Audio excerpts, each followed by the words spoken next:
ছবি দেখে হয়তো আশ্চর্য হচ্ছেন, কিন্তু আশ্চর্য হবার কিছু নেই। এটা তো হবারই ছিল। দেবের একদম কোলে বসে আছেন শুভশ্রী। কেন এত তাড়াতাড়ি? সবে তো এলাম, সবে তো অ্যানাউন্স করলাম, কেন কেন? ম্যাড আই এম তোর প্রেমে mad I am mad mad I am তোর প্রেমে ম্যাড আই এম। ফ্যামিলি নিয়ে ব্যস্ত আছি বলে কি ভাবেছিস? অনেকদিন ধরেই শোনা যাচ্ছিল শুভশ্রী আর রাজ চক্রবর্তীর মধ্যে সম্পর্ক ভালো যাচ্ছে না।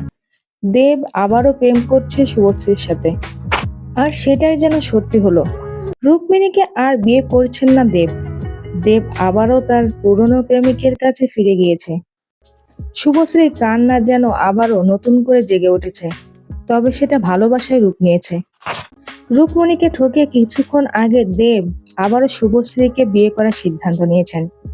শুভশ্রীর সন্তানের কথা চিন্তা করে হয়তো তারা কিছুটা দিন দেরি করেছে, কিন্তু কিছুক্ষণ আগে তারা সোশ্যাল মিডিয়ায় এমন কিছু ছবি পোস্ট করেছে যেটা দেখে বোঝাই যাচ্ছে রাজ চক্রবর্তীর সাথে আর সংসার করবেন না শুভশ্রী। হয়তো এ কারণেই এতদিন রুক্মিণীকে বিয়ে করেননি দেব। শুভশ্রীকে কাছে পেয়ে ভীষণ খুশি হয়েছেন দেব। তাকে কোলে বসিয়ে মিষ্টি হাসি দিয়ে একদম পপকর্ন খাওয়া শুরু করেছিলেন দেব আর শুভশ্রী।